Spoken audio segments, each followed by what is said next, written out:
వెట్టి చాకిరీ చేస్తున్నారు, ఉపాధ్యాయుల మీద చర్యలు తీసుకోండి అని. గూడూరు ఎంఈఓ సునీలమ్మ ఎంక్వైరీ చేసి రిపోర్ట్ ఇవ్వమని డిఈఓ గారు ఆదేశిస్తే ఆమె రిపోర్ట్లో ఏం చేస్తుందంటే పిల్లలు ఇష్టపూర్వకంగా పనిచేశారు, పిల్లలు వాళ్ళంతకు వాళ్ళే నీళ్లు మోసారు, పిల్లలు వాళ్ళంతకు వాళ్ళే బైకులు కడిగారు అని ఆమె ఒక తప్పుడు నివేదికను ఇవ్వడం జరిగింది. మేము అడుగుతా ఉన్నాం, ఈరోజు ప్రభుత్వ పాఠశాలల్లో చదివేది ఎస్సీ ఎస్టీ బీసీ మైనార్టీ నిరుపేద పిల్లలు. ఈరోజు ఎవరైతే ఉపాధ్యాయులు లక్షలకు లక్షల జీతాలు తీసుకుంటూ స్కూళ్ళల్లో పాఠాలు చెప్తున్నారో ఆ ఉపాధ్యాయులందరూ కూడా వాళ్ళ పిల్లలు ప్రైవేటు బళ్ళల్లో కార్పొరేట్ బళ్ళల్లో చేర్పించుకొని చదివించుకుంటున్నారు. మీ పిల్లల్ని అక్కడ పనులు చేపిస్తే మీరు ఎట్లాగే సమర్థిస్తారా అని మేము అడుగుతా ఉన్నాం. ఎంఈఓ గారిని కూడా అడుగుతా ఉన్నాం, మీ పిల్లల్ని పాఠశాలల్లో పనులు చేపిస్తే మీరు ఇట్లేగా సపోర్ట్ చేస్తారని చెప్పిస్తున్నాం. ఒక పక్క రాజ్యాంగం చెప్తా ఉంది పిల్లలతో పనులు చేయించొద్దండి అని. రాజ్యాంగం అంటే వీళ్ళకు లెక్కలేదు. ఒక ఉపాధ్యాయుడు టేబుల్ మీద కాళ్ళు వేసుకొని కాళ్ళు పెట్టుకొని పాఠాలు చెప్తాడు.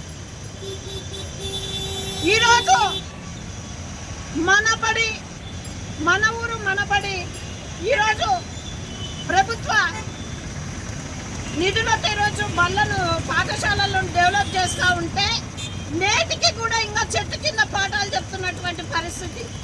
ఎండకు పిల్లలు కూర్చొని పాఠాలు వినాల. ఇట్లాంటి పరిస్థితి బూడిదపాడు జిల్లా పరిషత్ పాఠశాలలో ఉంటే ఎంఈఓ గారు తప్పుడు నివేదికలు ఇచ్చి ఆ పాఠశాలలో అట్లాంటివి ఏమీ జరగాలి అని చెప్పేసి రిపోర్ట్ ఇస్తారు. ఆ రిపోర్టును చూసి వాళ్ళు మూలకు పెట్టారు డిఈఓ ఆఫీస్ వాళ్ళు. ఎప్పుడైతే మేము దానిని సోషల్ మీడియాలో వైరల్ చేయడం జరిగిందో సీఎంఓ ఆఫీస్ నుంచి డిఈఓ ఆఫీస్కి ఒక నోటీసు రావడం జరిగింది. అప్పుడు వాళ్ళు స్పందించి పాత డేట్లు వేసి షోకాస్ నోటీసులు ఇస్తారు డిఈఓ ఆఫీస్ వాళ్ళు.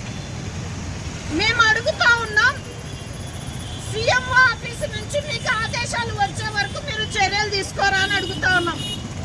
డిఈఓ గారు నిద్రపోతా ఉన్నారా?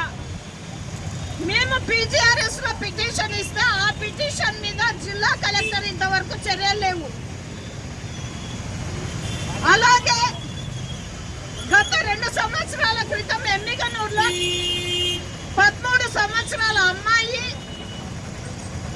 పెళ్ళయ్యి భార్య ఉన్నటువంటి అబ్బాయికి ఇచ్చి పెళ్లి చేసి 2వ వివాహం చేస్తే 13 సంవత్సరాల అమ్మాయికి బాల్య వివాహం చేస్తే ఆ రిపోర్ట్ అన్ని కూడా మేము ఆధారాలతో సహా డీసీపీఓ శారద గారికి అందజేయడం జరుగుతుంది.